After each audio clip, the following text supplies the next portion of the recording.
and gentlemen, welcome to another Fuds on a Film podcast. My name is Scott Morris and I'm joined today by Craig Eastman. And tonight I'm yours for just £5. Cheap at half price, and Drew Tavendale. Hello. I'm full price, I'm not on offer today. I'm not on any kind of offer, that's my ceiling price. That's my RRP, mate. If you wait for the Steam Summer Sale, you'll get me for £1. One thing we've noticed over the years is that there's few things that Hollywood loves quite as much as itself. The genesis behind this project, we're basically just going to be talking about some films that are based in the Los Angeles area, largely due to the start of this year, where it seemed like La La Land certainly had the buzz to win every Oscar going, and turned out not to. While films like La La Land and others concerned with the navel-gazing exercise of making films do tend towards covering the perceived glamour of L.A., it's also an industry that's quite happy to cast a rather more jaundiced eye at the greater Los Angeles area. So today, we're going to be taking a look at a number of films that show the seedier side of the City of Angels, and if you think that's a pretty tenuous theme worked around trying to strong-arm Drew into watching To Live and Die in LA, you are a horrible cynic, and, to be fair, quite right. Have you been avoiding having to watch it, Drew? It's not a film I've been particularly avoiding, but I'm no great fan of William Friedkin, so I've never been particularly enthused by it. Okay. Although, potential spoiler, but it wasn't the LA film we watched for this podcast that I had the big problem with. Fair enough. So we've 6 films to get through today. The earliest, probably both in setting and of production, is 1974's Chinatown. Drew, would you like to tell us a little bit about Chinatown? Despite loving so much of the output of 1970s Hollywood I had until, I don't want to say last week, but really that's March when we were originally supposed to do this, but until very recently I had somehow managed to pull off the amazing double feat of not only not having seen Roman Polanski's classic Chinatown, but having somehow avoided all knowledge of it except for its name and its leading man. And really, I was completely oblivious as to anything to do with Chinatown at all, and I have no idea how I managed that. You didn't even have to forget it. The upside of that, though, is that I was able to watch it with no preconceptions, no expectations, just fresh eyes and an open mind. That leading man that I mentioned is Jack Nicholson, in his ascendancy, and only 1 year before his turn in One Flew Over the Cuckoo's Nest would rightly land him an Academy Award. Nicholson plays J.G. Gittes, a private investigator in 1930s Los Angeles who specialises in extramarital affairs and who is, in marked contrast to the Sam Spades and Philip Marlowes of the classic noirs to which this film owes a debt, pretty financially successful, with a nice suit, a nice office and a staff. Like those legendary PIs though, Gittes is still brought low by a dame. Though not, at first at least, in the way one might anticipate. Gittes, or Jake to his friends, is employed by Mrs. Mulray to investigate her cheating husband, the senior engineer for the Los Angeles Water Department, and find proof of his infidelity. This Jake duly does, and the incriminating photographs find their way into the newspapers, creating a scandal. Shortly thereafter, the unfortunate Mr. Mulray is found dead, apparently having committed suicide. Nothing is ever so simple in film noir, of course, and Gittes soon learns that Mulray's death wasn't his own choice, nor indeed was Mrs. Mulray his wife, something he discovers when the real Mrs. Mulray, played by Faye Dunaway, turns up at his office and threatens to sue him. All of this leads Jake into beginning an investigation of what is really happening. To it, someone is creating, or at least manipulating and worsening, the drought that LA is currently in the grips of by dumping large amounts of drinking water into the sea. And why? For the monies is why, as it always is. Because the sea was thirsty. The drought is massively reducing the value of arable land, and it's being bought up for pennies. But wouldn't you just know it? The massive new dam that is being proposed as the solution to the drought will direct lots of lovely plant-nurturing water to the farmland, and someone is going to make a killing. Again. On its release, Chinatown was rightly lauded, but incorrectly also referred to by many as a pastiche of the great film noir detective stories of the 1940s. Whether it is the compression of time, we are as far from Chinatown now as Chinatown was from those films when it was released, or whether those critics were simply wrong, Polanski's film is not a pastiche, but a true successor, or perhaps stablemate is a better term, to those classic tales of the hard-boiled, hard-drinking private dicks. It doesn't suffer, as could so easily have been the case, from nostalgia or artifice. It's just a film noir, and could easily have been made in the 40s. The period detail is exacting, and the fantastic photography has a distinct edge over its monochrome predecessors. The rich, warm yellow and brown tones throughout really sell the sweltering heat and dryness of the drought-afflicted Southern California. Nicholson is superb as the intelligent, well-mannered, wisecracking and principled, well, he has a code, Jake Gittes, quick-witted and capable, but by no means invulnerable. There is notable support from Faye Dunaway as the femme fatale who has a far darker and more tragic backstory than you might expect, and John Huston, who, of course, directed The Maltese Falcon, one of the all-time greats of the genre, as the seemingly amiable and down-home businessman Noah Cross. While I would argue that it's not quite of the quality of the classic stories created by Dashiell Hammett or Raymond Chandler, Robert Towne's screenplay, which won an Academy Award and was also contributed to by the director, is compelling. It may have taken a little while for me to warm to Chinatown, but as the mystery was slowly unravelled, I felt myself being drawn further and further in and becoming ever more engaged. Polanski's direction is assured, tightly controlled, and true vision. That the film lacks the sins of nostalgia, pastiche or satire is due in large part to him. He didn't create an homage to film noir. He said, "This is how a film noir was, is and should be. Now pay attention and learn." He even manages not to pull a Tarantino and not nearly ruin his film with his cameo, which is a small but fairly menacing role.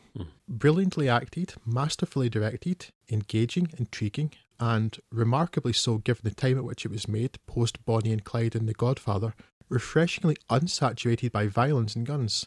It's probably Polanski's masterpiece, and assuming you're able to separate the art from the artist, then it's an absolute must-watch. I'm glad you mentioned separating the art from the artist, Drew, because for the longest time, very much like yourself, actually I was aware of Chinatown and its reputation and its leading man and its leading lady, and not so much anything of the plot. And it was only about 3, maybe 4 years ago that I first got round to watching it, which, considering the status of, a lot of people hold it in regard as being one of, up there with The Godfather as being one of the best sort of studio movies to come out of the 70s. And that's quite a lot of praise given the number of incredibly good studio movies that came out of the United States at that time. Absolutely. And obviously that's a entirely subjective judgment on the viewer's part, but I really, really liked Chinatown from the off. I was put off watching it because obviously of Polanski's personal reputation, but when I did finally get around to setting that aside and I started to watch it, it felt immediately like putting on a comfortable pair of slippers.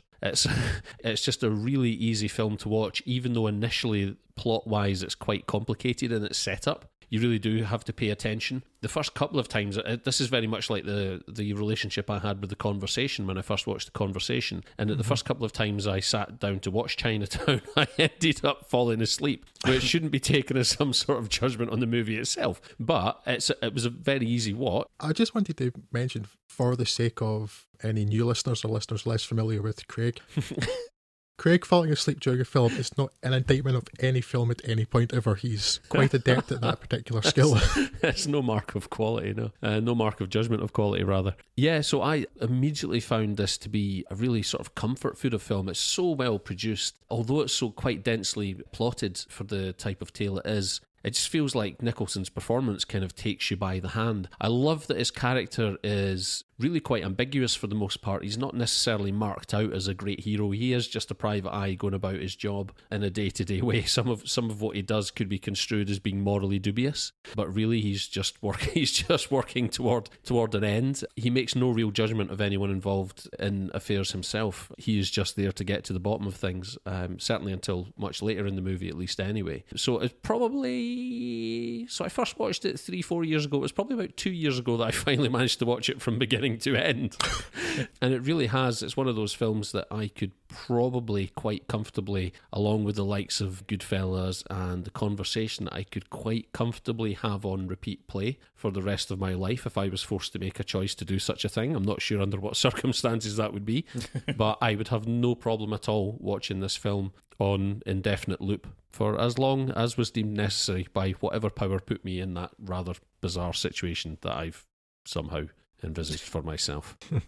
But yes, that aside, really a fantastic movie, and can I just say as well, possibly certainly a candidate for the best original poster artwork of all time. I've always loved that image. Long before I ever got round to watching the movie, I found that poster artwork really, really enchanting.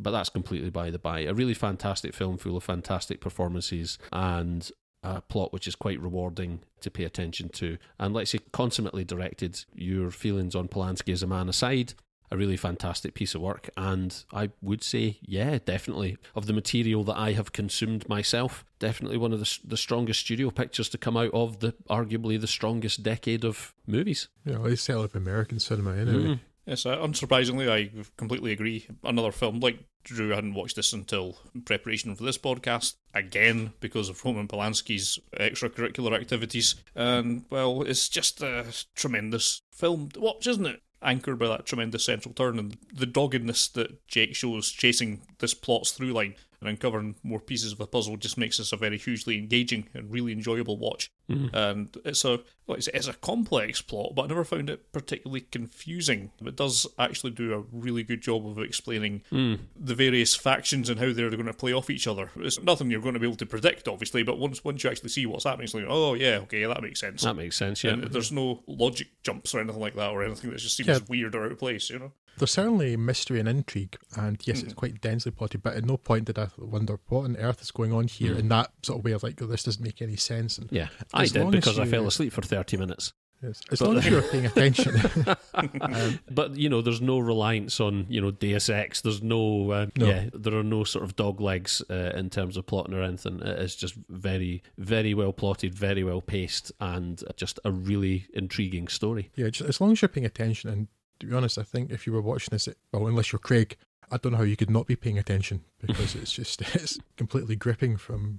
I'm not quite from start to finish. I say it took me a little while to warm to it. I'm not quite sure why that was. It's not like I didn't like it to begin with, but it just took me a little while to really sort of settle into the film and see what it was doing. But as long as you're paying attention, then you are not going to be lost, but it's not like it's spelling everything out to you. I think as well, Nicholson... It has to be, pick a role, any role for Nicholson, especially during this period. But I think of all those roles, you think of Nicholson, he's one of those actors who can sometimes be guilty of being archly himself. If you think about his performance in The Shining and whatnot, he's not afraid to wrangle out the sort of the history on it in a way that only he can, and somehow keep them under control and under measure. But, big performances nonetheless.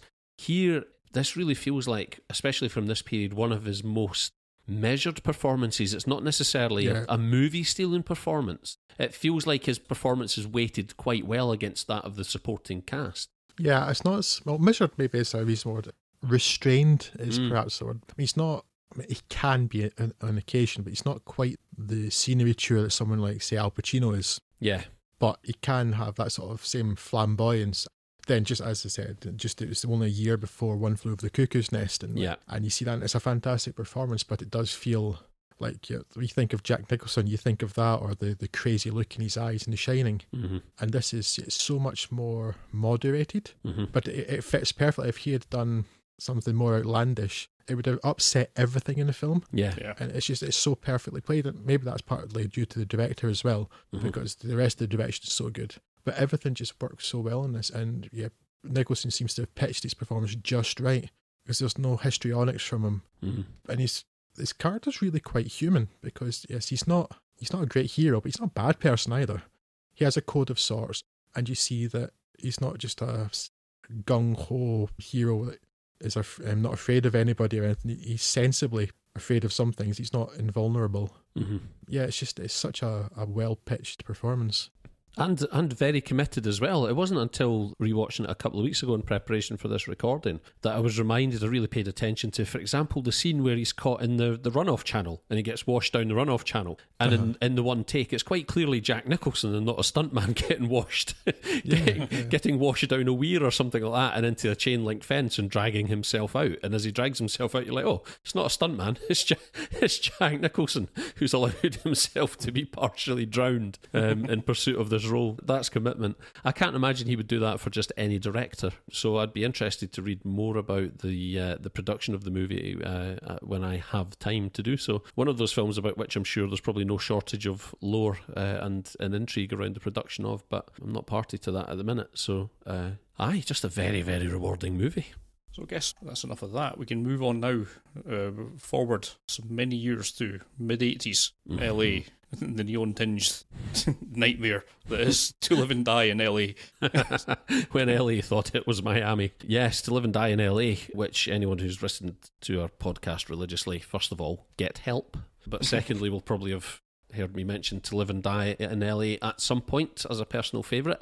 Mention William Friedkin to a film fan and they will in all likelihood respond first with either The Exorcist or The French Connection, depending on their personal proclivity, although I'm gathering from Drew's mention earlier his own personal proclivity may be to mention... I love The French Connection. I think The French Connection is superb, but it's pretty much where my relationship with William Friedkin begins and ends in any positive manner. Fair enough. Well, you may even get the odd sorcerer or cruising in there, but certainly that film fan's first instinct will be to gravitate toward the director's 70s output, and deservedly so, I'd say. There is a less likely answer, however, in To Live and Die in L.A., Friedkin's oft-forgotten 1985 Secret Service thriller, and a film behind which there is a growing movement for reassessment. Now, do not stop me if you've heard any of the following before, because we'll be here all bloody day. But To Live and Die is the story of an on-the-edge Secret Service agent named Richard Chance, played by William Peterson, whose partner is murdered just days short of retirement while investigating a talented counterfeiter on his own time. Cue Roger Murtaugh's signature exasperated saxophone riff. Chance vows to do whatever it takes to bring the perpetrator to justice, and for the most part you'd think that would be all there is to know. His name is Chance, people tell him he's crazy, his partner just got killed ahead of retirement, his new partner is a total straight edge. If William Peterson spent the whole movie in a t-shirt emblazoned with a 100-point impact font reading, "I'm a maverick, me," it would probably not look out of place. And it would certainly not put me off watching To Live and Die on endless repeat because, as I have said before, it is quite frankly the second best movie to come out of Hollywood during the 80s. And I'm inserting pause for Drew's retort there. I will. This is the hill I die on, Drew. Because I'm already at like 400 films that's beyond this in terms of what's came out of This Hollywood is the hill I die on, Drew. In fact, To Live and Die is so archly 80s that I suspect the reason it fell off so many people's radars is that it probably all seemed quite embarrassing the second the clock ticked over to 1990. Now, however, the 80s are apparently cool again, and a lot of people seem to be cottoning on to the movie's strengths, of which there are many, Drew. Peterson's portrayal of Chance may be shackled on paper at least by the cliché in which it seems initially mired, but beyond that single-sentence synopsis with which I opened this ramble, he makes a bloody good case for one of the cop thriller genre's most compelling anti-heroes. In acid-washed denim and up-collared leather jacket, Chance weaves his way through the LA underworld and new wave art scene in pursuit of a gloriously, quietly unhinged Willem Dafoe as Eric Masters, the painter-turned-counterfeiter whose henchman offed his partner in the opening act. In doing so, he leverages informants and contacts whom he is happy to use and abuse for his own satisfaction, both professionally and personally. In the case of Darlene Flugel? Let's call the whole thing off. Darlene's character, Ruth, a parolee who Chance is stringing out as informant and a sexual partner. Chance's emotionally driven pursuit of his quarry and increasingly unethical tactics do not sit well with new partner John Vukovic, played by John Pankow, nor do they lead to your typical Hollywood ending, with their hero's apparently burgeoning nihilistic bent predictably seeding his downfall. A blistering final act begins with Chance's assertion that in order to get close to Masters, he needs money to pose as a buyer, and that the only way to get that kind of money is to rock up unannounced to a drugs buy and steal it. In doing so, Chance and Vukovic unknowingly kidnap an undercover FBI agent, who is subsequently killed. No. Precipitating a downward spiral of total f***ness, and lending us one of cinema's most criminally forgotten car chase sequences. To Live and Die in L.A. is a curious beast, at once conforming to genre tropes, which were at that point already a couple of decades out of date, while simultaneously riding an art pop new wave of experimentalism. It's a precarious balancing act that works surprisingly well, Drew. Despite veering wildly from shove City Hall up your ass tough guy bravado one moment to setting fire to modern artworks on a veranda just because pretentiousness the next. In that sense, I reckon To Live and Die represents perhaps the purest distillation of 80s aesthetics and attitudes in pop culture, with the added bonus of a bespoke soundtrack courtesy of Wang Chung. And, in case you think I'm being facetious when I say that, Drew, you're listening to the man who owns not just the soundtrack to this movie, but also Everybody Wang Chung Tonight, Wang Chung's Greatest Hits, on vinyl and CD. And iTunes. Listen, Wang Chung sang nonsense lyrics to pretentious synth melodies while wearing cream-knitted sweaters, and for that reason they are significantly better than any of us. Punch through the membrane of decade that time forgot cheese. Delicious 80s cheese. and you'll find a surprisingly complex thriller that doesn't flinch when it needs to bring the tough stuff, nor is afraid to throw a plot curveball when it matters. A satisfyingly anti-Hollywood climax is pretty much the cherry on top of a delightfully self-indulgent cake of excess, from which I am quite happy to serve myself a slice any time, Drew. To Live and Die in L.A. is the cinematic gift that keeps on giving, Drew. I'm feeling tremendously victimised right now. As well you should. Go on, give me your anti-take. First of all, This is the hill I die on, Drew. if you are talking about the most 80s of 80s movies, then you seem to have conveniently forgotten, although probably blissfully forgotten, the magnificence that is Miami Connection. I don't think that qualifies as a movie. I really don't. Oh dear. No, it doesn't. Yes. We did attempt to record a commentary on that back in our one-liner days. Yes. And against the ninjas, we will fight the battle to win. That is an atrocious film, but it is incredibly 80s. To be honest, I don't have much to say one way or other about To Live and Die in L.A. I didn't not enjoy it, but it left very little impression on me one way or the other. As I mentioned earlier, this is a rescheduled podcast, so I originally watched these films a couple of months ago now in preparation for this, and I remember pretty much all of the facts of what happened in the film, but can remember almost no emotion I felt about it. I did like the rather unexpected un-Hollywood ending. Mm-hmm. I always appreciate that in almost any film, at least where it doesn't feel too forced. I think it's, in fairness to you, I don't think it's necessarily an emotionally engaging film because its central character is so nihilistic. Pillock. Yeah. Also, he's just not a pleasant guy. No, he's not. And shockingly, from about the age of 15, because I've been in love with this film for a long time, and from about the age of 15 to about 25, so it's probably about a 10-year period, I so wanted to be William Peterson in this film, and I watch it now and I'm horrified at myself for even thinking that. But from that self-destructive nihilistic point of view, what I think is a fantastically compelling character, not a nice one. No, he's quite a compelling character, I'll grant you that. It's not like I disliked it, particularly just the whole thing left me feeling kind of cold. And part of that is kind of the point. I think there's a sort of detachment from humanity running through this film, it feels to me. That ending as well, quietly devastating when you consider the implications for Darlene Flugel's character. Yeah, so both parts of the ending, so there's like the William Peterson ending, and then, yes, the woman at the end of the film. Yeah. And yes, it's quite bleak, and I do often like a bleak ending. That's not necessarily because I like bleakness, it's because it's so rare. Just not one that's soundtracked to Wang Chung. I don't even remember the music in this. This film just didn't seem to have any impact on me. I was intrigued enough to watch it, find out where it was going, and I liked how the story ended. It's just that it largely left me cold. I never felt particularly invested in the film at any point. And as opposed to some other William Friedkin films, particularly films that might be called The Exorcist, which are amongst the worst films ever made because it's The Exorcist and it's terrible. Not that I have strong feelings on that particular William Friedkin film, but yeah, it didn't make me angry or anything like that. It just kind of left me cold. And when it comes to mid-1980s William Peterson films, this is not the one I would choose to watch. I'm assuming you would go for Manhunter. Yes, Manhunt I would watch several times, and this I don't think I'll ever watch again. I don't mind having watched it this once. This is the first time I've seen it, but I suspect it will be the only time. We don't need to be friends if you don't want to be, Drew.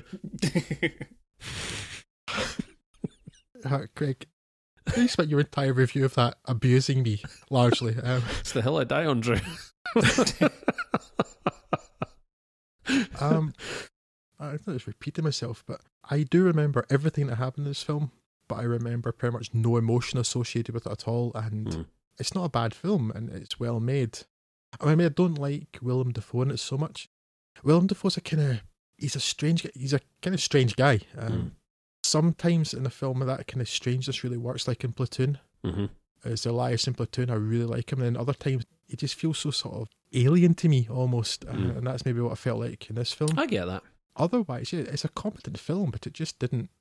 It's more like a thing that was there for me. I don't have strong feelings one way or the other. Do you have strong feelings, Scott? Tell me you have strong feelings. I can't wax as lyrical about it as you can, Greg, but I do like this film. It's just an interesting little curiosity piece more than anything else, because there's so many conflicting things that somehow just hang together well enough to work, when really it shouldn't. I mean, the plot sort of swings between bleak nihilism and just outright farce at some points. So you have the darkness of that combined with Wang Chung as a soundtrack to it all, and the general 80s aesthetic of it all. There's lots of interesting little conflicts in the film. It's good to see early appearances by a lot of actors that I turned out to quite like. I don't know if it's William Peterson's first film, but I don't think he was in much before this. I always liked William Peterson's performance. I think is really compelling. Yeah, as I say, it's not a good character, not a nice character, but one that is watchable.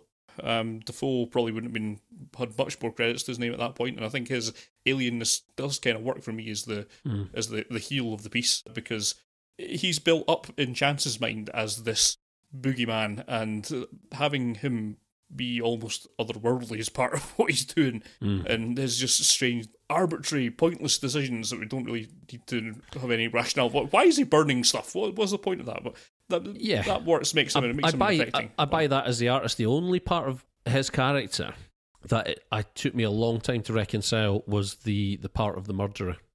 For the longest time, it didn't work for me that he had a henchman to do his dirty work, but he was quite willing just to, well, it's not plot spoilers, but at some point he blindly murders a guy in quite brutal fashion, not graphic fashion, but quite brutally. And that didn't sit well for a while with me. It felt a little bit odd, but I've kind of accepted it now. Because like you say, Scott, this is a film which works in spite of itself. Yeah. Yeah, it's a strange mashup of, I used to say, genre tropes and just outright weirdness. Yeah, works to me, and I always quite enjoy watching it. It's certainly nothing that I would ever put into heavy rotation, but I'll dig it out once every 5 years and give it a look, and very much enjoy my time with it.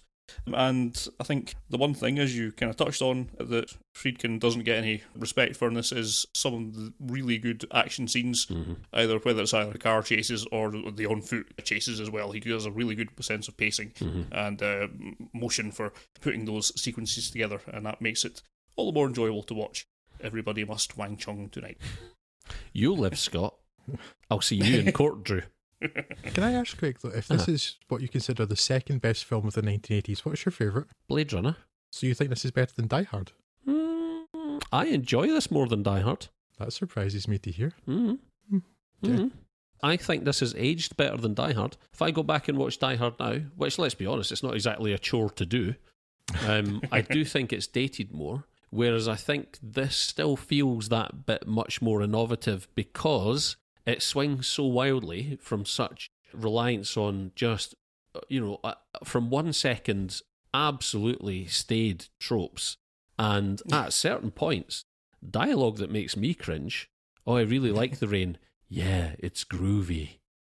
Do you know what I mean? From that to like bizarre art house, new wave, crazy experimental stuff on the other, I still haven't found an ending to a movie that I not enjoy, because enjoy's not the word, but that I savour quite so much as the one here. It is one of those films where no one walks away clean from this movie. A lot of people walk away dead.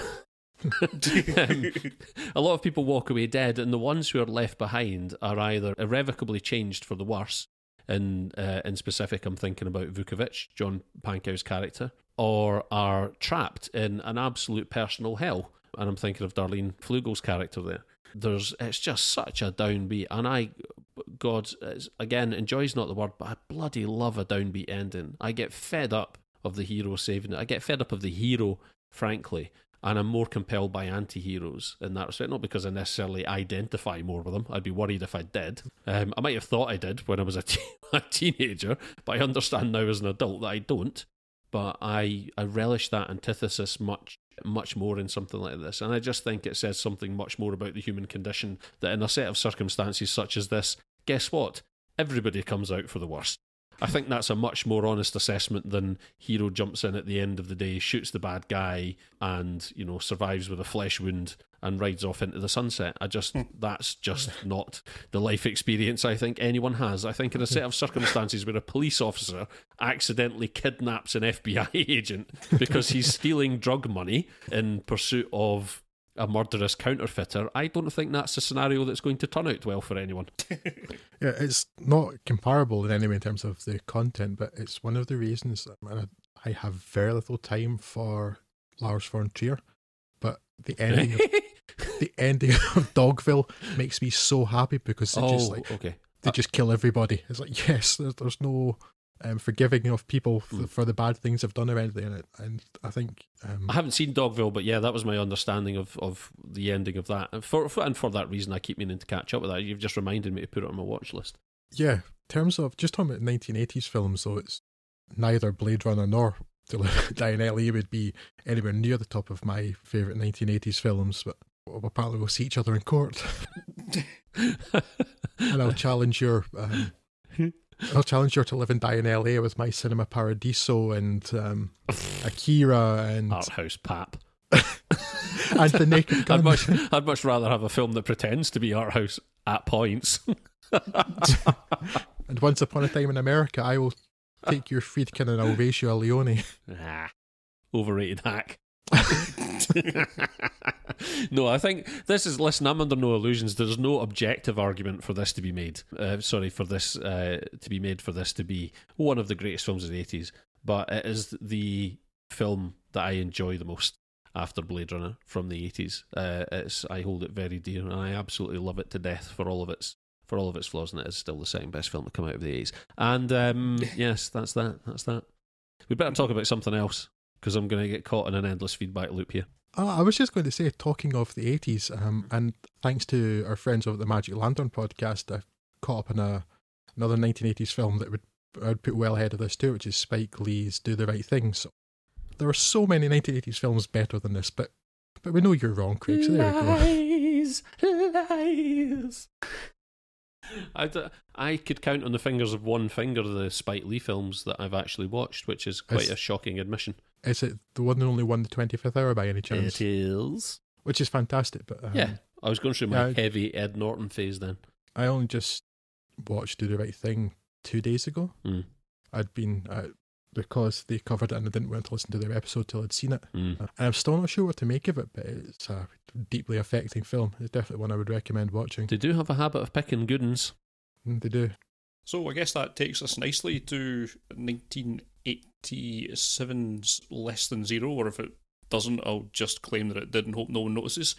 So Less Than Zero, I went through a bit of a Bret Easton Ellis phase in my younger days. I believe that was prompted by the adaptation of American Psycho, still a very good film, during which I caught up with the author Terrible's debut novel, Less Than Zero. While it's undeniably powerful stuff, I found it just too willfully tasteless and nihilistic to be remotely believable. Looking back at it now, from my current state of apathy and cynicism, all hope and idealism having been beaten out of me between the anvil of reality and the hammer of experience, I realise that it was, if anything, too forgiving of its views on the rich and arrogant. No. Oh, how the passing of time will reset the barometer of... Not that a Tory government will do that to your soul at all. No, or a walking Fanta bottle in a bad wig. However, this Easton Ellis phase did not extend to viewing 1987's Less Than Zero, most notable these days for containing one Robert Downey Jr., just as well as it has been adapted out of all recognition to be much more palatable, which might come as a surprise to anyone that's seen it. Including me, yes. Palatable's not the word I'm thinking of, Scott. Morally lax or desperate as this film's characters get, at no point does anyone mention a 12-year-old sex slave. Nothing's unfilmable, true, but some things are perhaps better off unfilmed. The basics of this film, at least, are pretty easy to relate. Andrew McCarthy's Clay returns from the East Coast to his Los Angeles home for Christmas, but less to see his family and more his old friends. He's received a letter from ex-girlfriend Blair, played by Jamie Gertz, begging him to come home to talk some sense into former bestie, Julian, Robert Downey Jr., these two having formed a loose couple since Clay's departure. While he's been away at university, Blair is now a coke-addled model, and after Julian's business ventures failed, he's turned to increasing volumes of drugs estranging himself from his family and getting himself deep into debt to his former friend and current dealer Rip, played by James Spader. Despite all of their best efforts, Julian can't kick the habit, leading to Rip forcing Julian to work off the debt through prostitution, from which Clay tries to extract him. Along the way, Clay and Blair rekindle their relationship as they tour the myriad bars and clubs of the 80s scene looking for Julian, filled with the rich and famous pursuing ludicrous hedonism entirely detached from society. I suppose, despite all the changes, Less Than Zero captures the essential spirit of the novel, inasmuch as it's full of horrible characters being horrible to each other. As for the changes, the softer treatment for the protagonist, along with the love triangle angle, never feels particularly convincing, and the token attempt at pointing out that drugs are bad, MK, could never come across as anything more than ham-fistedly over the top. The main reason for this falls flat stems from Andrew McCarthy and Jamie Gertz, of whom you do not see much of these days because they are awful at this whole acting thing. Downey, at least, has the charisma to provoke some interest in his plight, although at this stage of his career it's not married to the talent and experience that he developed in later years, so it's still hard to call it a good performance from him. James Spader is, as James Spader does, which is badly. Yeah, James Spader is pretty much the same whether he's in this or playing the voice of Ultron. He's the same person. Perhaps the biggest turn-off for me in this film is its boring moralising, particularly when you're not particularly on board with that. It treats taking drugs and promiscuity as inherently, obviously morally indefensible, which does not sit well for me. If you're not harming anyone, I don't see why it should be harshing your mellow. For this film, the cause and the effect are inseparable, at which point it's just an elaborately shot PSA film. There's some interest to be had here, I guess, mainly from knowing how the Brat Pack collapsed under the same strains as the characters do here, and in general as a capsule of ludicrous 80s excess, documenting abuses of both substance and fashions. Not all that much interest, though, and the narrative and characters of this film do not hold up their end of the bargain. In terms of showing another grim side of Los Angeles, as is this podcast episode's mandate, it is a success, but that is the only level on which that term could be applied. Not worth excavating from the vaults at all. No, this film I don't think I'd even heard of before we were going to do this podcast. I enjoy American Psycho a lot, but it's that and Rules of Attraction are my only real experiences with Bret Easton Ellis material, and I've never particularly wanted to seek out anymore. But it's a complete non-entity of a film for me, much like most of the people in it. It just seems to have pretty much no redeeming features like most of the people in it. I mean, the only time that really I sort of invested any emotion in it was wondering what happened that Robert Downey Jr. went from the successful guy with all of these plans to incredibly badly addicted to drugs and massively in debt in, 4.5 months? Yeah. Drugs. It was drugs that did it. The time frame seems... Oh, yes. The time frame seems ridiculously compressed because it starts with Clay going away to university on the East Coast. And so that's September, October, something like that. And he's back for Christmas. Yeah. And everything's gone to in that incredibly narrow time frame. And it seemed not long enough. If he'd come back, maybe halfway through college, and that this had happened, then I had at least understood the route that Robert Downey Jr.'s choices had taken him down, but it seems too compressed. And then you add to that the fact that there's no reason to care about a single person in this film. It's a bunch of vapid rich people doing stuff, and I simply don't care about anyone or anything in it. I just was just willing this film to end because it's vapid and empty and pointless, and there's nothing interesting to say, nothing interesting in it, no interesting people in it, and I hate this film. Well, not that I feel strongly about this film, and this second best film of the 80s. I think you mean third best. Well, it sounds like I've somewhat dodged a bullet, but for the wrong reason. And what I'm going to say is going to paint me in a somewhat silly light. But long ago, I made peace with the fact that would happen quite often. So I didn't watch Less Than Zero because I refused to watch a film with a certain actor in it. And this is an actor about whom I feel the same way as Drew feels about Dennis Quaid. Is it James Spader? No, it's Bill Pullman, Drew.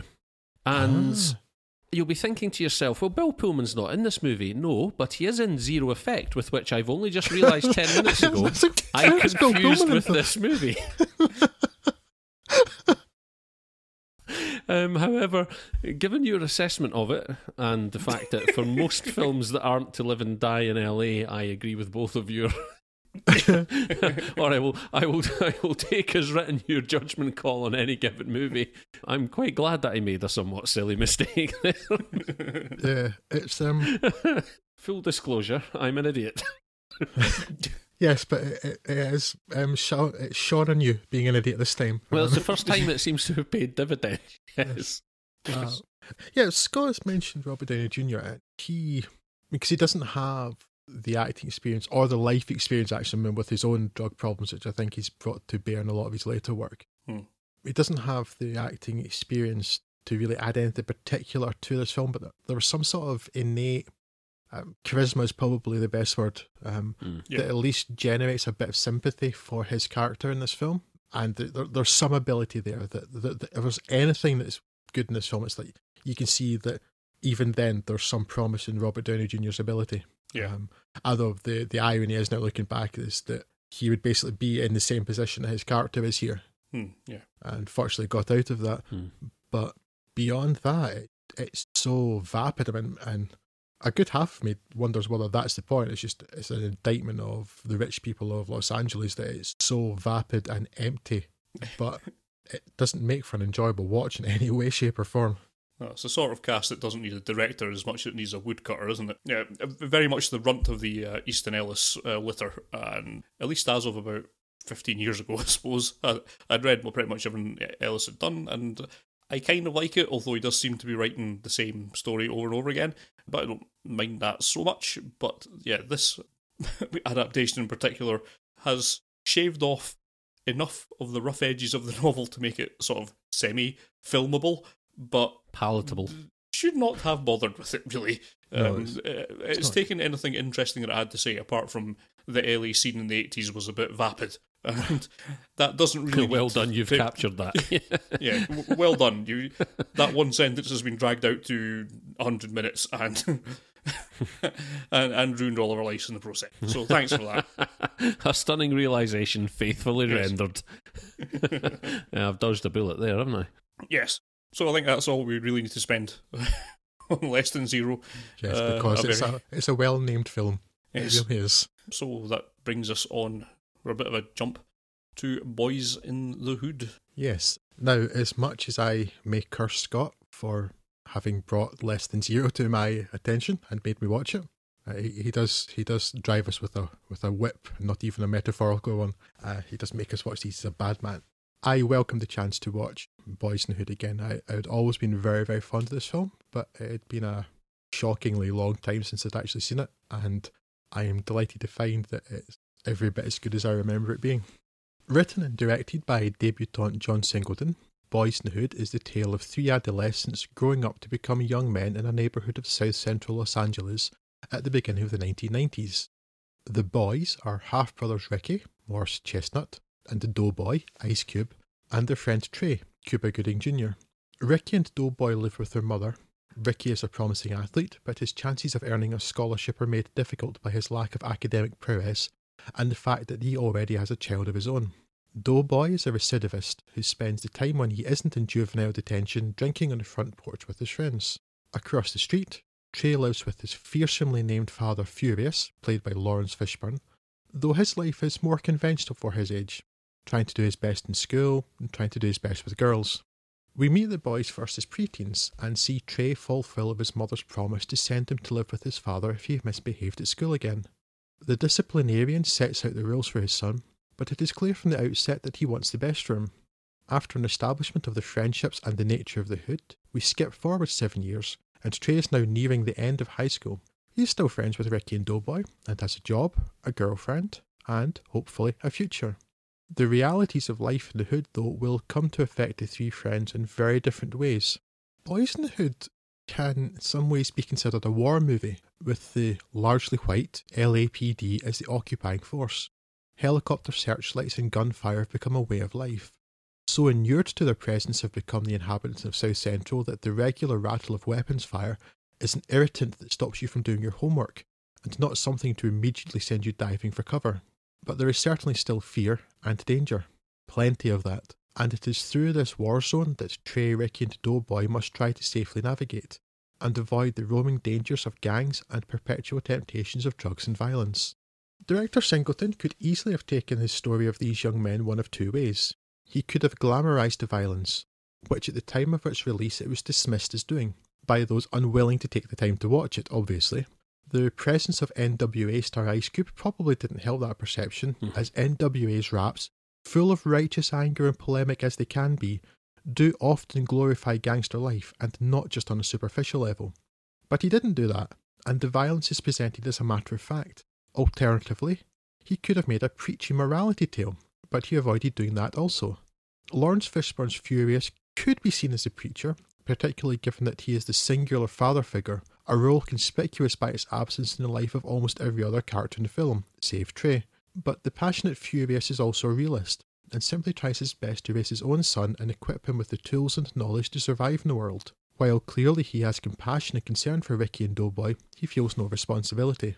By refusing to preach, but also by refusing to accept that his characters are condemned by fate, that they are helpless victims of circumstance, Singleton made a profoundly powerful document. Violence, drugs and gangs are part of these young men's lives, but they need not be the defining part. In fact, while gang violence is at the heart of the tragedy of the film, for much of the rest life is, for want of a better word, mundane. Or everyday, which is perhaps the better word I am searching for. Because as people, the inhabitants of Crenshaw are little different to people elsewhere. They have the same hopes and dreams. They go to work, do their homework, play with friends, watch TV. Trey doesn't worry about being shot. He worries about his shirt looking nice so a girl will notice him. But there is always in the background, a violent menace, something capable of upending the life of a whole family in moments, and for no reason. Singleton condemns that state of affairs, but also refuses to entirely absolve the community of blame. Some of the problems are your own, therefore so too are the solutions. He offers no simple solutions himself, because there are none. But in not portraying the lives of his characters as relative to white people, and by not making simplistic distinctions, he offers the inhabitants of the hood agency as well as culpability, and without cynicism too. This maturity can also be seen in the film's heartbreaking finale. Other filmmakers would be tempted to focus on the revenge aspect, and Doughboy's rage-filled retribution is given the time and weight that it deserves. But it's the moments before and after that are the most powerful. The abject grief of a family torn apart by a violent and senseless crime, and then the next morning. Doughboy may be impulsive, but he's not stupid, and he has the introspection and thoughtfulness that less well-written characters lack. I would have seen them simply consider Trey's actions as a betrayal. The characters are very rounded, and Trey and Doughboy's final conversation is strong stuff. Human and touching, even a little hopeful, and leads to the coda about the characters, horrendously inevitable as it may be, feeling like a gut punch. More than a quarter of a century on, Boyz n the Hood is still deeply resonant and relevant. Singleton's camera work is assured, and the film is full of attention to detail. He has also coaxed superb natural performances from his young cast, notably Ice Cube, and I'm not sure that anybody involved, except for the underutilised Angela Bassett, has ever done better work. And to think that a film this accomplished came from a 23-year-old first-time writer and director is simply astonishing, as is the film. Yeah, I wouldn't add much to that, Drew. I was a little bit worried. I haven't watched Boyz n the Hood for, as you say, quarter century now. Probably 20 years since I'd seen this, and I always loved it, but it's been a long time. I only saw it upon its, not in the cinema on its initial release, but on home video. And then again for this podcast, so that's so the best part of 25 years. And I was worried that it wouldn't have weathered all that well in the time. As material of this nature tends to do, it tends to age quite quickly. I was worried I was going to look back on it and cringe a little bit at what the then, I guess, what does that make us then? 12, 13-year-old me made. Yeah, just beginning high school. Yeah. So about the 13-year-old me made of it at the time, and I was not pleasantly surprised, but probably saddingly surprised. Saddingly, is that a word? It is now. If it's not, it is now. I was sadly surprised, actually, at wasn't sad about the fact it remains a very well-made film and a very compelling piece of filmmaking, but saddened by actually how resonant the themes still are. It's still relevant because things haven't changed. Well, at least haven't changed enough. Yeah, I think it's quite tempting for us to take a step back, and as close to the hood in question as we three late 30s white men from Scotland obviously have always been. Yeah. I think we often look at the state of affairs across the pond with our cousins and think that we've had, we are now post America's first black president, and actually that a lot of things have moved forward. And if anything, watching this film, I was struck by how wrong my casual judgment on those sort of things are, actually, that probably we haven't moved forward at all. Treading water, maybe. Yeah, certainly if we have moved forward, it's maybe think of Obama's presidency more as a token gesture than some sort of great leap for coloured people in America. But it is still a massively, massively compelling film, and I was surprised at just how fresh and undated it actually still feels, and I don't really have a lot to add to what you say. It is still fairly heartbreaking, actually, by the close of the movie. It's not a feel-good. It's not a feel-good film that you walk out of punching the air, certainly. And I also do like to remember that Ice Cube obviously did also appear in Triple X2 State of the Union. But no, it's I think for the time, a groundbreaking piece of filmmaking. And yeah, when you think about it in context of first-time 23-year-old writer-director, as you say, Drew, an astonishing achievement on a scale. It's a pity Singleton's never actually done anything as good since. He's done an occasional good thing like Deep Cover and things, but nothing to this level. I think I truly believe there are people out there who are destined, who have one really great story in them, and who are destined. That's not uncommon, actually. I don't think. And I think who might struggle with adapting other people's material and aren't necessarily suited to the day-to-day job of being a director. And it's interesting to see how other people's careers have panned out. I'm trying to think of the nearest analogue there. But in terms of, Michael Cimino, maybe. Yeah, probably, actually. In terms of achievement, and especially in terms of filmmaking for black writers and directors in Hollywood, I think you probably have to come forward to last year in Moonlight to find anything even as remotely as impactful and as impressive a piece of filmmaking as this, especially from a first-time writer-director. Just pleasantly surprised by how well this has stood the test of time, but obviously not pleasantly surprised by actually how relevant it still remains. I think that's actually quite a condemnation of where we're at as a species. Sadly so. I would just be echoing everything you said there. Hadn't actually seen this until preparing for this podcast. Really? Another subtext behind these podcast episodes is just me getting around to... Keeping in mind we all managed to avoid Chinatown for 30 years. Yes. Again, we're not best placed to judge, I guess, being three frighteningly white men in a ludicrously white society, but I can only imagine the positive impact of having this sort of representation on screen for the black community in America must have had at the time, and continues to be so now. Not that it's sadly improved all that much in the time, but even just seeing a little bit of representation was better than nothing, and this is certainly a very powerful first step along that road. And powerful document, tremendous story, lots of great performances. The only thing that sort of didn't sit quite right with me was the sort of coda being in text format at the end. It seemed a bit... I'd quibble with that, but that is a very minor thing in a film that is otherwise excellent. And I don't understand, that didn't bother me at all, which I said, I just felt like it was more the content of that bothered me, because it just felt like a gut punch. That rings perfectly true with what happened, but it's still horrible. And you find out what happened to Doughboy. While it did, I already knew that was going to happen to Doughboy because he pretty much said it in that previous scene. And just having it been written as text either seems cheap. You've either already said it or you should show it. Don't write it on the screen. That's not how a film works. But that's a really minor point, and I'm certainly not worth getting hung up over when the rest of the film is so damned good. And as you say, all the principals probably never been better, and that's saying something for some of their careers, particularly Larry Fishburne. Yeah, highly recommended. Yes, I've certainly done myself a disservice by not watching it sooner.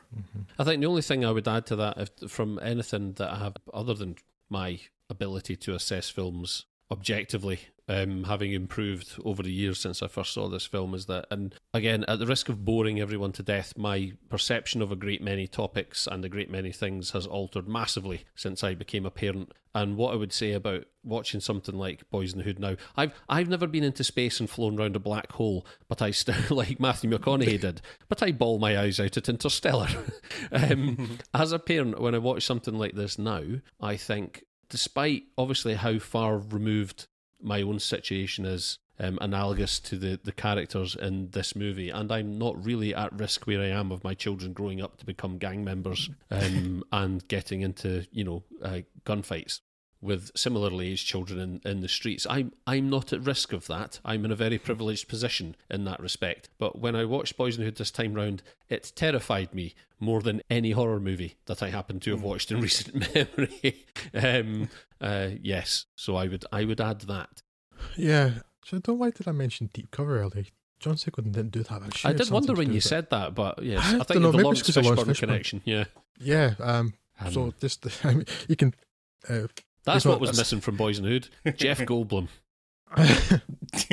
I'm struggling to think, like you were, Craig, of another filmmaker. I'm sure there are lots that are just not occurring to me, but it certainly happens a lot with novels. I find that somebody has one good story in them and then never really has anything to follow up with, and that's maybe the case with Singleton, which is a pity because clearly, technically, as well as in terms of story, he had the chops from the beginning here.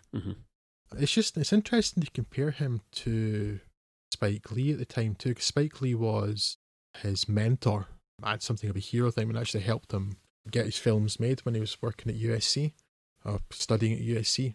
But it's nice there's a bit of a contrast to Spike Lee's films too. Spike Lee's films are they're theatrical, especially as like Do the Right Thing. It's kind of hyper real almost, or at least it's like the saturation's turned up to 11 on them, and they are quite angry. And for good reasons, but they are quite angry. Whereas Boys in the Hood by John Singleton is a bit more matter of fact, makes it sound mundane, and it's not what I mean by that. But it's more like this is how life is, and it's a bit more. It's maybe a bit more removed. Is it fair to say a bit more emotionally removed from the subject matter than perhaps Spike Lee? That's I think not 100% accurate, but you know what I mean by that. Yes, it's not there's no emotion, rather than that. It's slightly more documentarian, it feels like. Yeah, as opposed to a lot of Lee's works. We've just spoken about the fact that I've only ever seen one Spike Lee joint. But from what I understand of his output, I would put it that Spike Lee's works are probably more polemic. They can be. And I've not seen all of them, but certainly Do the Right Thing. Do the Right Thing's an angry film. And having only just, as I said to you, like having only just seen it for the first time recently, I'm still not quite sure what to make of it, but immediately it's an angrier film. It does feel a bit more documentarian, and it's not like Singleton doesn't have compassion for his people, but rather it doesn't feel the need to kind of focus on it. It's like, here's what life is like for these young men growing up without a male role model, which is a large theme of this film. The fact that there's a lot of single parent families led by a woman, and not that that's not a good upbringing for someone. There's lots of people in that situation, but that it's about the fate of young men in this, and he seems like more just saying, right, here's how things are, and then let you pick everything up yourself, rather than trying to particularly put the words in their mouth or anything. I'm not sure I'm making my point well, but I hope you understand what I mean. I know what you mean.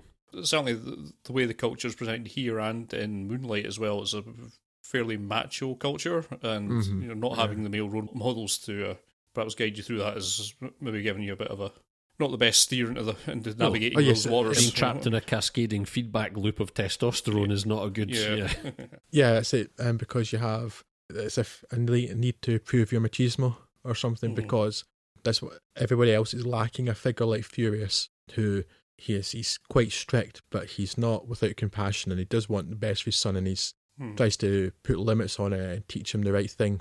And whereas the other kids are somewhat, I mean, again, it's something, not necessarily not having a male role model, but just, I don't know, we have one person who's like overwhelmed, Doughboy's mother or something, and then you have people feeling like, oh, there's other people in the street, and then they show a gun at you, and then you have to do that back to keep your credibility, that sort of thing. And Again, it's a horrible, vicious circle. Aye. I'm depressed. There but for the grace of the flying spaghetti monster. Yes, Yeah. we are fortunate, but we are still human and compassionate, so we can appreciate a lot of this film, fortunately. Or unfortunately, I suppose, depending on your point of view. Great film, though, eh? Mm-hmm. Can we all take a 5-minute crying break, please? Real men don't cry. Real men go on to talk about L.A. Confidential. Damn right. I'm not the type of man who'd cry at a film about spacemen, so I'll talk about L.A. Confidential. I was completely unaware until researching this episode that Curtis Hanson had been plying his trade as director since the early 70s, and I'd wager I'm not the only one out there. Some of his earlier works are certainly a little more obscure, but I'm willing to bet that also, like me, you've perhaps unknowingly watched one or two of his early 90s efforts, such as Bad Influence and The Hand That Rocks the Cradle. Hand That Rocks the Cradle I've certainly seen. Wonder Boys and 8 Mile too, but obviously those are post-L.A. Confidential. This seems to be the point at which Hanson found his stride, and it serves as a fitting precursor to perhaps his best known and most well-received works, the consecutive triple whammy of L.A. Confidential, Wonder Boys and 8 Mile. The first of those movies is the one that concerns us today, based on James Ellroy's novel, part of his revered L.A. Quartet, and scripted by Brian Helgeland, a screenwriter whose work has varied wildly in quality from excellent to The Sin Eater, aka The Order. Don't thank you for reminding us of that. And that was before Heath Ledger found his stride, wasn't it? Yeah, thank you IMDb for reminding me of that yesterday. L.A. Confidential is not yesterday, sorry, Tuesday. L.A. Confidential, not that matters to our listeners, I suppose. Thanks for the clarification. Yes. We'll note that in our journals. Oh my god, I've given myself the hiccups. Right, let's see if I can navigate this. L.A. Confidential is a tale of murder and deception both within and without the LAPD, set against the backdrop of mid to late 50s Hollywood. Surely in the running for the title of most hedonistic time and place in living memory. The power vacuum left by the eventual apprehension of notorious gangster Mickey Cohen, see the considerably less worthy but offset by presence of Ryan Gosling Gangster Squad, was undoubtedly going to... Sean Penn gets punched repeatedly in the face in that film, so therefore it's brilliant. Actually, do you know what? Actually, yeah, I'm going to go Paul Ross on this biatch and say 5 stars. Gangster Squad. Sean Penn gets punched in the face. 6 out of 5. Yeah, sorry, it was undoubtedly going to be filled, but few were probably expecting that elements within the LAPD would be the ones to make the play. As we'll soon find out, however, nobody is to be trusted, and sometimes the one you trust the least will be the only one you can count on. A massacre at All Night Cafe the Night Owl sets things in motion here, with a shotgun-wielding gang perpetrating what at first appears to be a violent robbery turned tragedy. A group of young black men are promptly fingered for the deed, and after breaking out of police custody, their own lives are brought to an equally brutal end by the LAPD. It soon becomes apparent, however, that this narrative is just a little too neat, and that officers within the force, some of them disturbingly high-ranking, may actually be behind what turns out to have been not a robbery, but a heroin deal gone sour. Unravelling this mess are a trio of wildly divergent characters within the LAPD. Guy Pearce is Ed Exley, a junior officer with unswerving moral conviction and a burning desire to best his father's record of having reached detective sergeant by the age of 33. Exley has few fans within the force, with a reputation for unflinching honesty that understandably causes issues for some of his less ethical colleagues. Kevin Spacey portrays Jack Vincennes, a showboater who loves the Hollywood glamour afforded him by his role as technical advisor to the popular TV show Badge of Honor, and whose relationship with Sid Hudgens, Danny DeVito, editor of salubrious LA gossip magazine Hush Hush, places him very much at odds with Exley. Likewise, but for very different reasons, our unlikely trio is rounded out by Bud White, Russell Crowe, a boiling vein of testosterone with brass knuckles, a hatred of wife-beaters, and a dead partner at the Night Owl, whom Exley set up for a fall just hours before. A web so tangled as the events at the Night Owl is going to need 3 sets of hands to unravel, but when the men those hands belong to have at best disdain for each other, at worst an open violent hatred, it's going to be a miracle if anyone survives in order to get to the bottom of it. And what starts out as a fairly routine period glamour piece that seems to want to evangelise as much as stylise its setting and central characters does in fact develop into something all the more satisfying for each layer of Hollywood veneer it gradually strips away. In exposing the terrible human flaws of greed, vanity and corruption that lay beneath the surface of pretty much anything built on money, Hansen and Helgeland turn what could have been an utterly shallow exercise in style and set dressing, again, see Gangster Squad, into something altogether more satisfying. In refusing to concede to any notions of casual redemption, L.A. Confidential goes about its business in a way that is more about the cooperation of grudging necessity with those who make it to the end vindicated, but quite literally broken.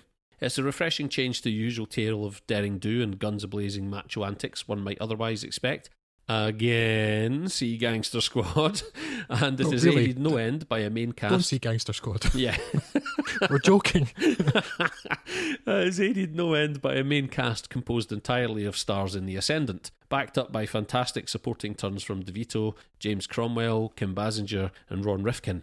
Hell, when you have David Strathairn as a side character knocking about in a smoking jacket, you have to be onto a winner. Basinger in particular deserves attention for a performance that evades stereotype almost against the laws of physics, turning in a character as complex as any of her male counterparts in a movie dominated by testosterone, though the lack of overt showboating by any of the male leads is noteworthy in itself. Surprisingly fresh now as it was 20 years ago, L.A. Confidential remains a standout in the genre and is very much worth a revisit. And I must apologise because partway through writing that I completely lost my train of thought, and there endeth my assessment. But there you go. I was gratefully afeared actually when you were speaking about one film that let you down terribly in here, Drew, that you were going to say Hell.A. Confidential, because again it's been a good 10-12 years since I last watched this, and I was pleasantly surprised by how well I felt it held up. Yeah, I had probably about the same length of time since I think whenever it was first available on DVD was the last time I watched it, which is probably about that sort of time ago.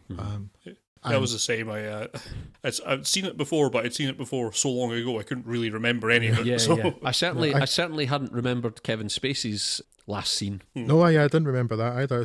I didn't remember a lot of the details. I remembered very strongly the tone, and the look of it, and that was really pleasing. But the details of the plot, I didn't remember at all, and I was very pleased to find that I was engaged. Engaged is the word. Very much taken by it again on this review, which is probably third or fourth time I've seen this film now, I think. Because I watched it when it came out, then on video, then on DVD, I guess, and then now. And I was a bit concerned about it, actually, because I don't think Kim Basinger's a very good actor at all. And I was a bit concerned about going back to this, thinking, I've never really liked how much I've seen. I mean, maybe some of her best roles actually come with Hansen, because as Eminem's mother in 8 Mile, she's quite compelling. But this is her career best performance comfortably. Was she Oscar nominated for supporting actress for this, if I remember? Or am I making that up? That sounds right. I thought possibly even won. I mean, I know she was well regarded in this, and rightly so. And because that was just for our podcast that we recorded not long ago. Yeah, best actress in a supporting role, Kim Basinger. Yeah, won. Winner? Yeah. Yeah, I thought so, yeah. Yeah, for a podcast, I mean, it's a completely different type of film, but a podcast we recorded just recently on TV comedy adaptations, and she's in Wayne's World 2. Oh, God, I forgot that. She's truly awful in that, and I'm thinking, yeah, like, most of the things I've seen her in, she's been pretty awful. I mean, she's awful in Batman, and I mean, I don't really rate her much. And then I think that a lot of her reputation comes from this film. I mean, that's understandable because she's really good in this film. Yeah. But so is basically everybody. But it's hard to pick the weakest link, isn't it? Yeah. I mean, I don't really know if there is a weak link, because even like Danny DeVito, because he's got such a strong sort of comedy connection, you think maybe he'd be the person that stands out. His character's kind of shifty and dodgy, but it works for the most part, I think. If you put a gun to my head, I think I would say James Cromwell. Because I've seen him... I was just thinking that, actually, I've seen him do that kind of James Cromwell. He's doing the James Cromwell thing that I've seen him do occasionally. But it's by no means egregious in this instance. He's still... Yes. It's all degrees, isn't it? If you had to put a gun at my head, I'd say he is the weakest. But he, in this movie, is still better than most other people in most other movies. Yes, and this is good James Cromwell, not the blackball James Cromwell, if anybody happens to remember that particular turd. God. I would never have thought of that movie ever again. again in my life if you hadn't just mentioned it now. Yes, Damn this you. is the way, unfortunately, you know how good my memory is, so I tend to remember these things. Oh, you son of a bitch. Yes, this James Cromwell, for some reason, playing an Englishman in a comedy about crown green bowling with Paul Kay. This is the strangest film that exists. If you want to see the most annoying profile picture of all time, go on IMDb and look at James Cromwell's. Is it the one with him in a black t-shirt? I dare to be an artist.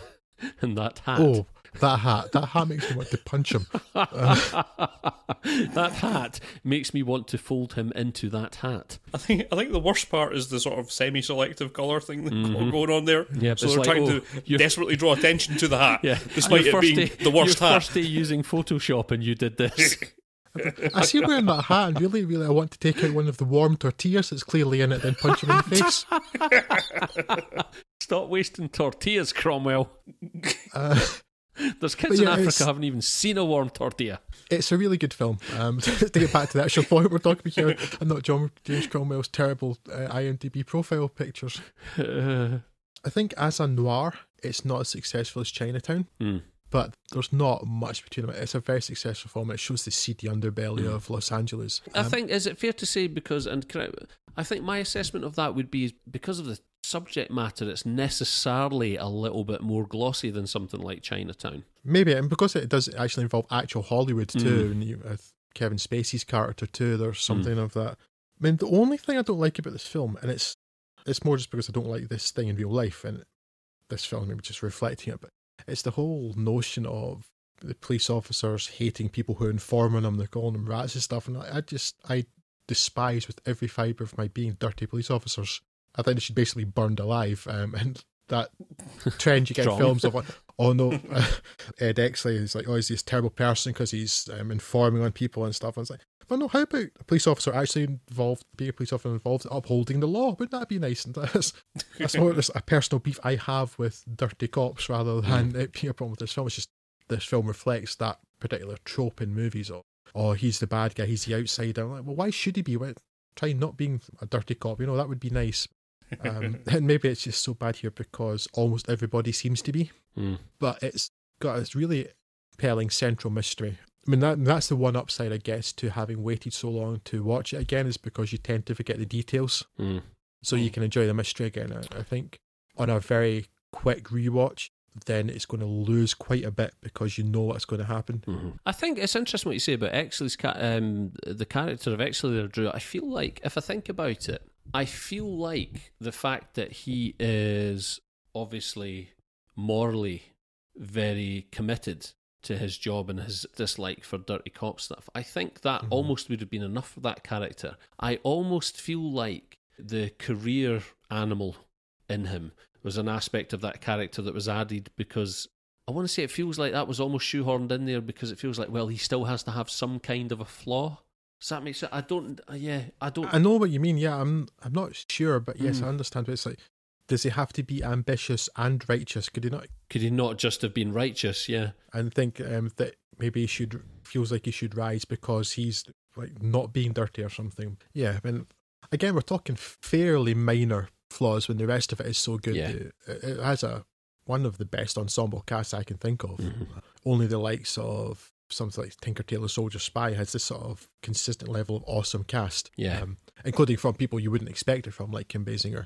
And it's definitely not the favourite of the LA films we're covering tonight, but also not the one that I was thinking was a real stinker, Craig, because obviously that was Less Than Zero, so you never had to be afraid that it was that was Less Than Zero / The Zero Effect. Yeah, again, this is very much like Boys in the Hood. I was kind of worried that I would come back to this and I would find that it hadn't aged all that well, but it really has. Almost timeless, which seems like a weird thing to say about a period piece, but but I think because it is a period piece, I like Chinatown too, that it does feel like it could have been made. I mean, obviously you know that the film stock would look different and stuff, but it does feel like it could have been made contemporaneously, that it could be from that time period, and because it's so well made, and that makes a big difference. It's why it feels timeless is a kind of strange word, but yes, I do get what you mean with that it doesn't feel like it's aged all that much like a lot of other films from that time have done. Indeed. Yeah, and I would just be echoing everything you say there. Tremendous cast, interesting story, really enjoyed revisiting it, and it's I think, interesting to see that James Ellroy's original work this is based on is quite dense, and adapting it seems to be difficult. That seems to be a common trend, because just comparing this, for example, with The Black Dahlia from not all that long after, Which and is pretty that awful, was a third. actually. Yeah. Yes, which obviously had similar stylistics, but just really did not work on any level. That's a film as that opposed to even this, which really does. Even Scarlett Johansson in her underwear couldn't save for me as a as a young man. So Well, a wonderfully low bar you've set there, Drew. And yet it failed. It failed to reach it. Just for what it's worth, I figured it'd be interesting to put this and Chinatown up against each other in a Google Plus poll from the movies group over there, a showdown between the two. And of the 69 people that voted, L.A. Confidential got a slight edge with 54% of the vote compared to 46% of Chinatown, which is not the way I would go, but I mean, at this point, it is, again, sliding cigarette papers between them. They're both tremendous films, and I think a lot of people were saying, well, why would I want to choose between these also, two I'm wondering films? how many more people will have seen L.A. Confidential and have seen Chinatown. Quite possibly skewing the numbers. Yeah, likewise, I would go for Chinatown, but yes, absolutely cigarette paper territory. Saying it's not our favourite film of this podcast, but that's only because it's got some very, very strong competition. It's only because this podcast contains the second best film made in the 80s. Yes, that's true. Think for Labyrinth. What are you talking about? And of the LA films, I prefer Boys in the Hood and Chinatown, but there's not so much beyond it. This is a very, very good film. It is very much not less than zero, which is nice. So we'll round things off today with The Limey, of course, Steven Soderbergh's film, and in which we see Terence Stamp's Wilson, who is a walking caricature of an East End gangster, released from a stretch at Her Majesty's pleasure, and he immediately hops on a plane to Los Angeles to investigate the death of his daughter Jenny, played by Melissa George. It's been ruled an accidental death in a car crash, but Wilson thinks that foul play is afoot. Given the lay of the land by two of Jenny's friends, Eduardo, Luis Guzman, and Elaine, Leslie Ann Warren, both of whom pass Wilson's instinct-based lie detector test, his suspicion falls on the suspiciously named Terry Valentine, played by Peter Fonda, a suspicious record producer who's suspiciously Jenny's ex-boyfriend. And rightly so, as it happens, as we find out over the course of the piece that Valentine has links to drug trafficking, with Wilson pulling on these threads and violently working his way through the lower-level goons as he searches for some proof of Valentine's guilt. The LA police seem to view this as an opportunity to rid themselves of some criminals and stay on the sidelines, so Valentine's head of security, Avery, Barry Newman, hires a hitman, Stacy, played by Nicky Cat, to take care of Wilson, all this leading to an appropriately bloody resolution. Now, I think I like The Limey a lot more than I'll be able to adequately explain, but I suppose I ought to give it a shot. It's a strange film on a few levels, and it's a credit to all involved that it hangs together this well. To wit, narratively, there's not a great deal to this film, and the driving force of the story is pretty bare bones. Sometimes it feels as if you took out most of the scenes that are, at heart, a reason to have Americans being confused by Cockney rhyming slang. This film would be about half an hour long. Even so, had this been approached conventionally by the recently de-retired Steven Soderbergh, well, there's enough talent in front of the character that I'm sure it would be watchable but unremarkable. However, it's far from conventional, and is surely the most melancholic, wistful, roaring rampages of revenge committed to film, with frequent cuts to footage from one of Stamp's earliest films, along with his regretful narrative and an editing style that's purposely disorienting your sense of time and, to a lesser degree, place. It's bringing to the fore a character who's spending some time taking stock of his life, which contrasts quite sharply to the bulk of the rest of the film, where Wilson has a clarity of purpose and a drive that's quite something to behold. It may well be Stamp's finest hour, inhabiting a powerful character that's much more empathetic and engaging than the stock character that he may appear on first glance. Stamp may forever be remembered as General Zod, but Wilson may be more deserving of the honour. There's almost as interesting a character on the other side of the coin, with Peter Fonda's dawning realisation that he's gone from in over his head to in immediate existential danger over the beast being a joy to watch. It's a nice inversion, with Wilson being out of his comfort zone geographically but well versed in the work at hand, and Valentine being quite the opposite. The rest of the supporting cast do well, particularly Guzman and Warren, but it's hard not to be overshadowed by Stamp, given that the spotlight is, rightly, on him for the bulk of the film. It's in the title, after all. I suppose, in the final analysis, I like The Limey because it's a thriller that's taking a very different, possibly unique, approach to the way that it tells its story. Different enough to be interesting, while familiar enough to maintain the genre's appeal. It's a mystery to me why this didn't go over with the mass market on release. I suppose it was perceived as too arty, but it very much is not. If somehow you've missed this, it's worth putting pretty high up on your catch-up list. I would disagree. You don't like Limey? No, I do not like the Limey. I'd heard good things about it, and this is in fact the first time that I'd seen it preparing for this podcast.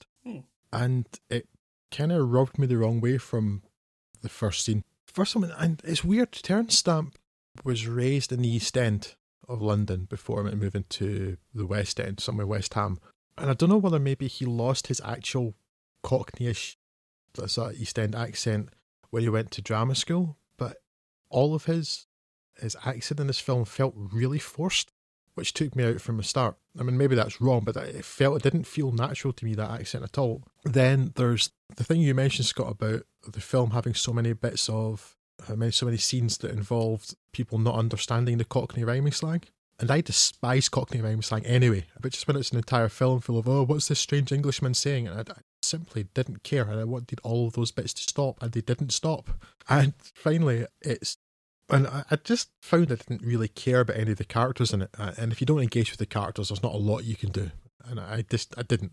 They were more just people that were there for me. I don't like Peter Fonda a great deal, actually. He is not a patch in the actor his father was. And he doesn't...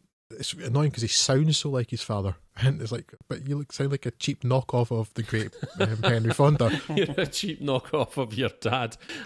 A line I look forward to using in future with my own son. Steven Soderbergh is so on and off for me. Variable. Hot and cold on him, yeah. And this is definitely for me one of his lesser films. And it just seemed tailor-made to irritate me.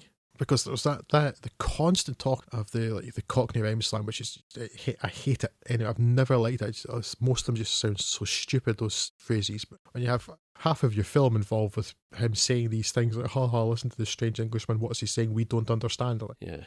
And then, obviously, it's a deliberate choice, but that editing and of him like talking to someone and then suddenly he's in a different place talking to them, but carries on the same conversation. And I hated it. I just did not get on with that choice at all. I mean, it's not like it's a bad film, it's just I didn't care about anybody in it and I kind of was bored by it. So you hate it for the reason that I like it then? More or less. I'm perhaps somewhere in the middle of you two guys then. I used to be incredibly fond of it, but for some of the reasons that Drew has just stated, it has somewhat lost its sheen for me in recent years. I think this is probably the first time in... When did this come out? 1999. 99, yeah. So it's probably about the first time in the best part of 10 years that I've watched the Limey, and I did have a great deal of affection for it previously, but some of it has worn off. Like you say, Drew, it does the whole thing about explaining the Cockney rhyming slam reeks of a lack of sophistication that is disappointing for Soderbergh, who, at least if it doesn't always work or if he doesn't always sell it, at least usually outside of his multiplex fare, has pretenses towards sophistication. I'd feel frontal, but yes. Exactly, yes. An exercise in supposed sophistication that falls flat on its face, I would argue. But there's still stuff I like about it. I like some of the experimental stuff. There's enough of early Soderbergh in there, with the sort of the use of the early footage of Terence Stamp from another movie where he's singing that Nilsson song, Yellow is the Colour. But I think it is sort of inserted. It's that Donovan song. Donovan, sorry, not Nelson. Donovan. I like little bits like that about it, but it does. In recent years, I have tended more towards Drew's argument. And there are moments that I like, some of which are actually less to do with acting. It's more just to do with the script. And when Liam from The Big Lebowski, when he throws him over the balcony. Yeah, I was going to say, when Liam goes over the balcony, that's fantastic. It's so matter of fact, isn't it? Yeah, and then the scene with Terence Stamp and Bill Duke, I like a lot. Because it's kind of quite different from how interactions with law enforcement officials work. And you're never quite sure what's going on there. And is Bill Duke completely dirty, or is he just doing it to... Is he doing it for him? And like, that's the idea. Is like he's trying to get money, but also, man, is he just trying to do this heroin bust? And it's just, there's kind of some interesting things there and interesting scenes. But as a whole, for me, the film, I didn't care about anybody. Is the main problem. I felt like Bill Duke was just kind of rewarming his character from Payback, almost. But you're right, Peter Fonda just shouldn't be allowed in front of a camera, in my opinion. Which, given the work his father did, one can only assume he's got his foot in the door through nepotism, because I don't see any evidence of acting talent in any of the sort of few films that I've seen him in. It's so long since I've seen Easy Rider, I may as well not have seen it. I remember nothing about it. Yeah. There's Henry Fonda. It was astonishing. 12 Angry Men, one of my all-time favourite films, which I covered in our very first podcast. Yeah. And Once Upon a Time in the West, one of mine. Once Upon a Time in the West, yes. He's played against Type 2 in that film. Henry Fonda is fantastic, and Once Upon a Time in the West is such a good film. And then Peter Fonda, it's annoying because he looks a bit like his dad, and his voice is so similar. Yeah. And that kind of irritates me. The only time I can remember liking Peter Fonda was when he was the peyote smoking hippie in Grand Theft Auto San Andreas, because I cannot remember a film performance where I've liked him. He is just like a Turkish market knockoff of his dad, isn't he? He's Henry Fonda's Cornish cousin. Yeah. Cornish son. I don't know. That's it. Yeah. I don't rate Peter Fonda at all. I mean, his sister can act pretty well in some things. 95, Swing and on Golden Pond, where she was acting with her father, but Peter Fonda, not so much. I still rather watch The Limey than Zero Effect. Oh, yes. One of these is at least a vaguely competent film with you might care at some point about anybody that's in it, whereas Less Than Zero and the Zero Effect. You see what I did there. You see what I did there. You've now confused me too. I don't know which film we're talking about anymore. Oh dear. Fair enough. We'll, I think, round things off with some feedback from the old Twitters. Some of it actually being old. Yes. So if you've forgotten you tweeted these, it's probably because some of them are coming from the back end of April. Yes. So, at Blake Wrights on Twitter, Perpetual Dumb Machine, one of the I'm the Host podcast folks. Chinatown, forget it, it's Chinatown. Confidential. Stole my outro line. Confidential didn't leave an impression for whatever reason, possibly because I was only watching it to give context to Hell.A. Noir. Something else that didn't leave much of an impression is Hell.A. Noir is also not a good video game. No, it's not. Yeah, terrible driving section, as I seem to recall. Yes. Terrible Please every see section. my previous work on a podcast called The Game Collection Podcast, in which I talked at length about how much I did not like Hell.A. Noir.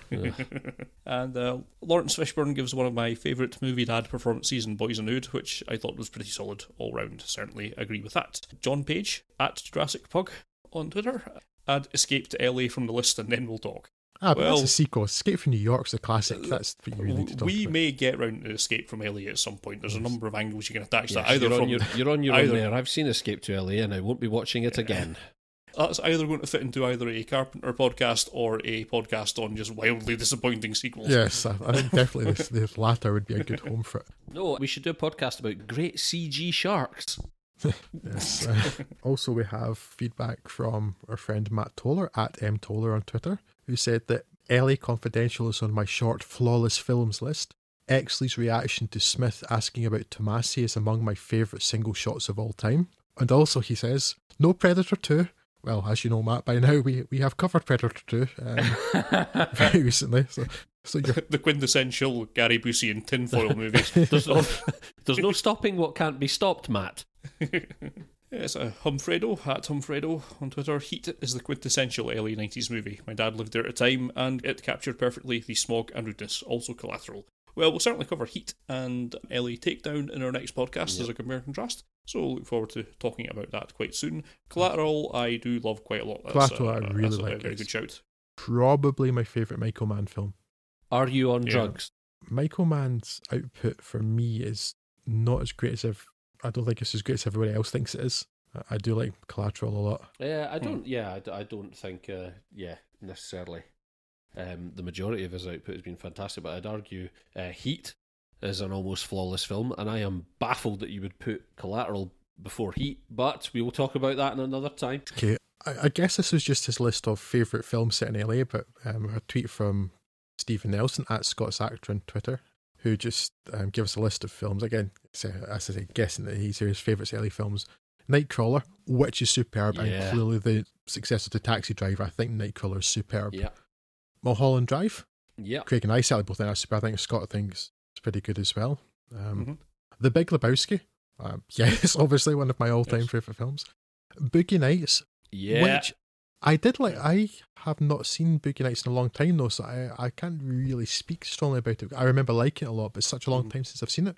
Well, I mean, I think we did discuss those last 3 films on our best or favourite films podcast. Yeah, the Mulholland first 2 Drive, Big episodes, Lebowski, yeah. but Boogie Nights 2 as well, wasn't it? Was that Oh. one of yours, Craig? Boogie Nights was one of mine. It's, Yeah, it's my favourite P.T. Anderson movie. Swingers, and once again Predator 2. What is wrong with you people? Predator 2 is terrible. I know. Well, It's one of those films that everyone I know says about how fantastic, but how much they love Predator 2. And I'm like, am I taking crazy Well, pills, man? It's terrible. Scott does, I don't. So not everybody, Craig. Oh. And curiously, this is a surprise. The Sylvester Stallone film Cobra. I have no recollection if I've seen Cobra or not. All I can remember is the ZX Spectrum game from back in the day, which was a Can I just say, very good Mr. Nelson, Stephen, if I hope you're not listing Cobra as one of your favourite movies. If you are, what I will say is that bad taste in movies is a disease. You are not the cure. Cobra's got its charms. I think I went through a phase. Didn't I give away an iTunes copy of Cobra to someone a while back because I sat and watched it. I had a drink and watched it. I got progressively drunk and watched Cobra for the first time ever and found it so riotously funny that I wanted other people to be able to see it. And I think I gifted someone a code for it on iTunes or something on Twitter so that I could share the joy. The only thing I remember about Cobra is that Stallone's name was so prominent on the poster that for pretty much most of my life until I remembered it existed again, I thought it was called Stallone Cobra because his name. All those posters, that red poster with him in the wearing the black, and all the posters were just like, Stallone Cobra, and it was so prominent. I thought, having seen it when I was like 10 or something the first time, I thought that was the film's title. I'm pretty sure I used first on Twitter for a good few weeks. I used a picture of him in his shades with chewing the matchstick as my profile picture, and then immediately thereafter. Was it George P. Cosmatos or someone like that who directed it?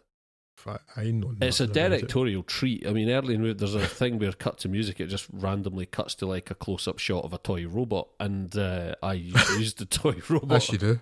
That's my profile picture for a long time as well. It's just ridiculous movie. Oh, Stephen, please tell me it ain't George P. Comatose it was. Yeah. George P. Comatose. See what you did there. I'm hoping the inclusion of Cobra was ironic there, Stephen. Oh dear. That was some good feedback though. We're not finished. We've got a couple more recent ones from not April. Another one from Stephen Nelson saying that Chinatown is a Hollywood classic with modern day relevancy in the subject matter, i.e. the California water wars, not the other thing. Yes. And then also, no retraction on Cobra, no. Exploding helicopter at Chopper Fireball. L.A. Confidential is beautifully shot, acted and scripted, but it gives up all its secrets on a first viewing. There's little reward on rewatch. Clearly the secret is to wait for about 15 years between watching it to the point you forget everything. I forgot that happened to Kevin Spacey.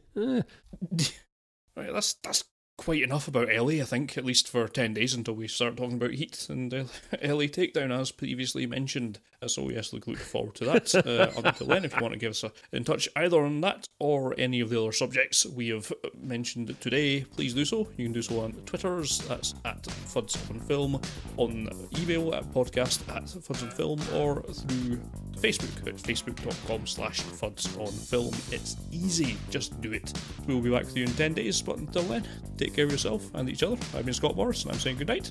I'm sure that Drew Dandale and Greg Eastman will too. Forget it, Scott, it's Chinatown.